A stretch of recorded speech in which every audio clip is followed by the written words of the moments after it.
കുതിർക്കാൻ മറന്നു പോയിട്ടുണ്ടെങ്കിലും നമുക്ക് വെള്ളയപ്പം പെർഫെക്റ്റ് ആയിട്ട് തന്നെ ഉണ്ടാക്കിയെടുക്കാം. കപ്പയും കാച്ചണ്ട, ചോറും വേണ്ട കേട്ടോ ഈ ഒരു വെള്ളയപ്പത്തിൻ്റെ മാവിലേക്ക്. ആദ്യം തന്നെ മിക്സിയുടെ ജാറിലേക്ക് 1 കപ്പ് നമ്മൾ പത്തിരിക്കും ഇടിയപ്പത്തിനൊക്കെ എടുക്കുന്ന അരിപ്പൊടിയാണ് എടുത്തിട്ടുള്ളത്, അത് ചേർത്ത് കൊടുക്കാം. ഇതിലേക്കൊരു 1/2 കപ്പ് തേങ്ങ ചിരവിയത് ചേർത്ത് കൊടുക്കുന്നുണ്ട്.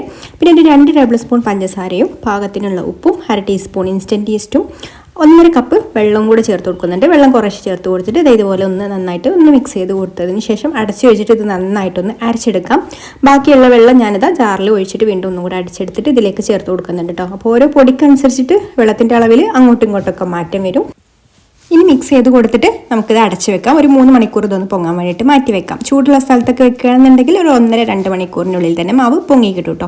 അപ്പോൾ ഞാൻ 3 മണിക്കൂറാണ് വെച്ചിട്ടുള്ളത്. മാവ് നന്നായിട്ട് പൊങ്ങി വന്നതിന് ശേഷം മിക്സ് ചെയ്ത് കൊടുത്തിട്ട് അപ്പച്ചട്ടി അടുപ്പത്ത് വെച്ചിട്ട് ചൂടായി വരുന്ന സമയത്ത് അതിലേക്ക് ഓരോ തവി മാവ് ഒഴിച്ച് കൊടുത്തിട്ട് ഇതുപോലെ ചുറ്റിച്ചിട്ട് നമ്മൾ സാധാരണ വെള്ളയപ്പം ചുട്ടെടുക്കുന്നത് പോലെ തന്നെ ചുട്ടെടുത്താൽ ഇതാ നമ്മുടെ അടിപൊളിയായിട്ടുള്ള വെള്ളയപ്പം റെഡിയായി. നല്ല പെർഫെക്റ്റ് ആയിട്ടുള്ള വെള്ളയപ്പം തന്നെയാണ് കേട്ടോ. അതുപോലെ തന്നെയാണ് ഇതിൻ്റെ ടേസ്റ്റും തേങ്ങയുടെ ഒരു ഫ്ലേവറാണ് കേട്ടോ ഇതിൽ മുന്നിട്ട് നിൽക്കാം. വെറുതെ കഴിക്കാനാണെന്നുണ്ടെങ്കിലും നല്ല ടേസ്റ്റാണ്.